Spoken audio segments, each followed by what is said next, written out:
I feel like the Toki Tori games have been following me around for my entire career. I remember way back in the day on Reviews on the Run, I reviewed Toki Tori for the Game Boy Color in some costume shop, and I had a big chicken behind me.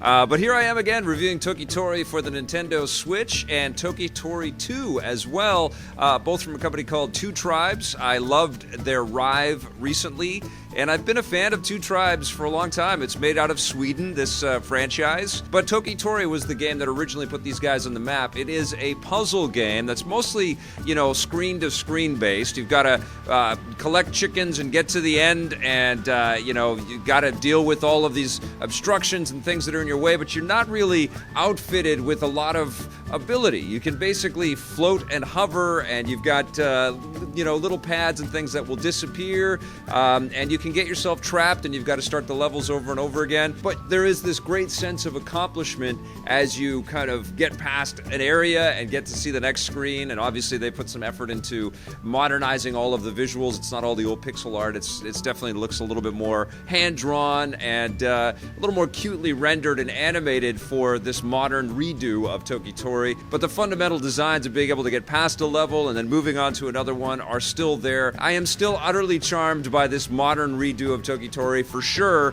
It just has gameplay that definitely feels, from an era and from a time. So I would give the original Toki Tori about a 7 out of 10 at this stage. Toki Tori 2 is an evolution in all senses of the word on the Toki Tori concept. You still play this little chick who doesn't have a lot of abilities. You can sing some songs and you can hover and not come to a crash landing if you fall off of ledges and stuff, but you can still get stuck.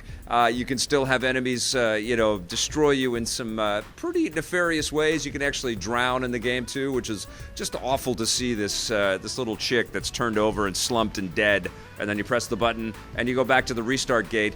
But the singing of songs is a very cool concept in this game, because depending on the strength of the button presses that you tap out your tunes to, you can do things like call up a camera and take pictures of all of the elements that are within the game, and you'll see those later in a dark room. Or you can call up a checkpoint, so you will start from that exact point where you sung your little song. You can also restart at the last checkpoint that you went to, and you keep unlocking new pieces as you go. A lot more detail has gone into kind of painting the world and creating the enemies and creating the environments, and the levels aren't just basically, one screen, you beat that, and then you go to another screen. They stretch on sort of traditional 2D scrolling platformer style.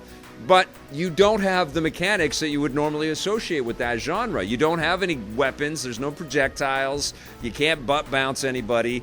You're really limited, and so you've got to think it all through. For example, you might be able to go inside of this bubble that this frog-like creature will spit out if it eats another little creature. So you've got to make it kind of fat, and then it spits out this bubble, and then you put Toki Tori inside the bubble, and you can hover to different places.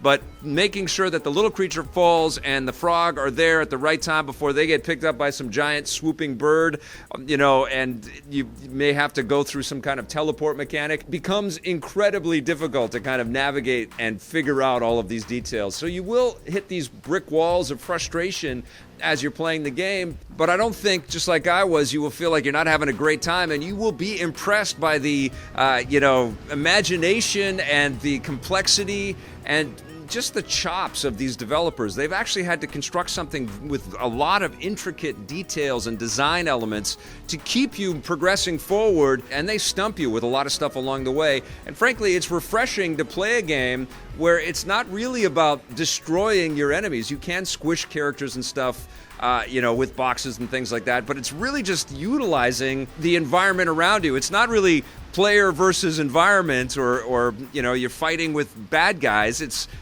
just using the environment in a smart way. I was very impressed by Toki Tori 2, and I gotta tell you, it's very special to be able to play the original Toki Tori, although albeit in a refined format for the Switch, and a sequel. It's cool stuff. And part of my job with EP and Reviews on the Run is to shine a spotlight on stuff that you may have glossed over. There's tons of stuff for us to be entertained by out there, and you may not have noticed Toki Tori 1 and 2 are available, but they are, and I believe that they're both good pickups for your Nintendo Switch. I'm gonna give Toki Tori 2 an 8 out of 10. Great stuff, Two Tribes.